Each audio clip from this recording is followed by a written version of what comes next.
How do you counter the argument of the need to stop communism in Southeast Asia, not just Vietnam, but just Vietnam is where we happen to have to be at the moment?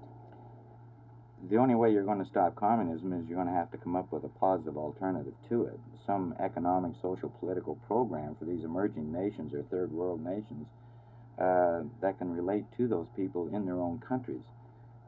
Anti-communism is not a political philosophy. It's a Cold War ethic. I sometimes think that maybe the press has got unduly alarmed about this Reardon report. As I understand it, it doesn't preclude or have anything whatever to do with the newspapers publishing what they dig up on their own. The no sanctions are imposed upon newspapers. I very much doubt whether under the Times Mirror case and the Harry Bridges case and the Time Incorporated against Sullivan, whether any sanctions could be imposed on the press. That this freedom of the press is one of the most cherished liberties we have, and I think all of us are enthusiastically in favor of it. The sanctions, as I understand it, are imposed solely on members of the bar.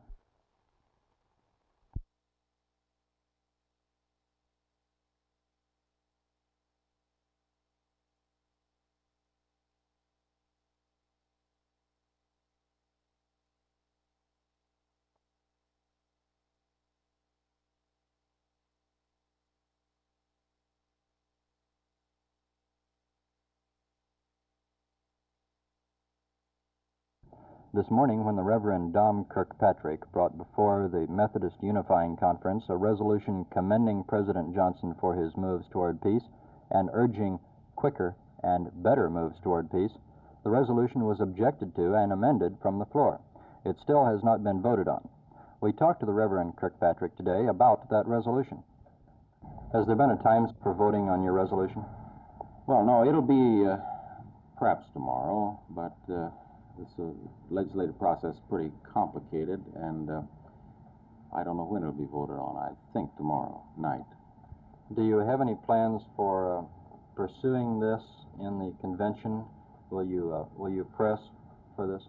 Well, this will just be up. It's now before the delegates. They vote up or down or amend it as they please. The committee itself has a much more extensive document in process on the larger questions of Vietnam. Would you anticipate passing it? Oh, yes, I think so.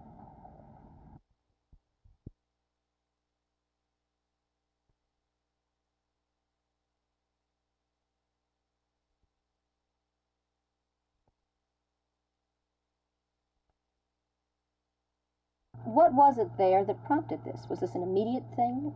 No, it wasn't immediate, and it was a thing that developed over about 18 months, traveling back and forth up and down the country. I suppose initially it was the very obvious contradictions of what was being said about Vietnam at home and what in fact was actually happening in that country. Since that time, that's become known as the credibility gap, which sort of became a yawning chasm this past year, or since the Tet Offensive.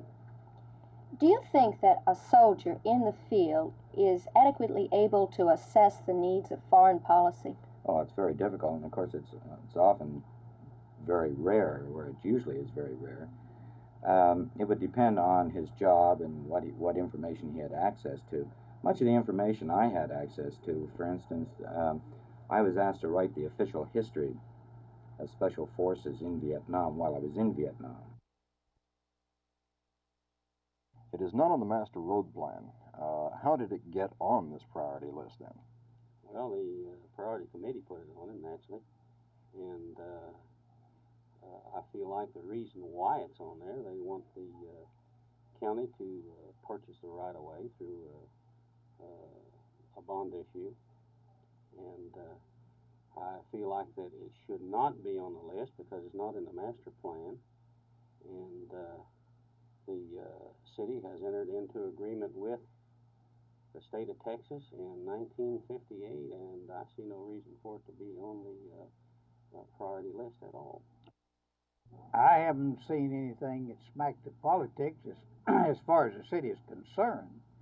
Of course, the city, they know that that is the only project in our whole setup.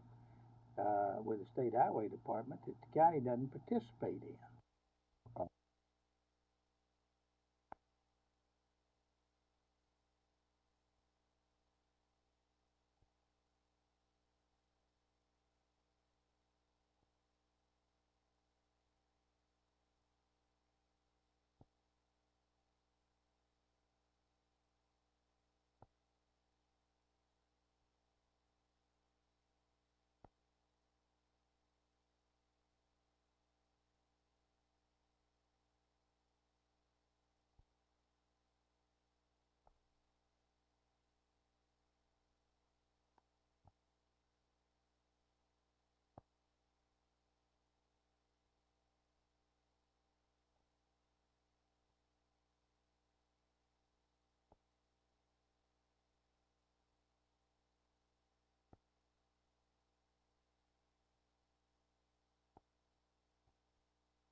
I believe we're going to suggest tomorrow at Commissioner's Court a compromise plan on what to do with the priorities. What is that compromise? Well, I would hope that we go back to the 4 committees, area committees or section committees, and find out what their number 1 priorities are, and I think I know some of them. Well, for many years I've been compromising. I've never seen a project come along yet that you didn't have to do some giving and taking in our courthouse complex. We had compromised. We had knocked that back about $3 million.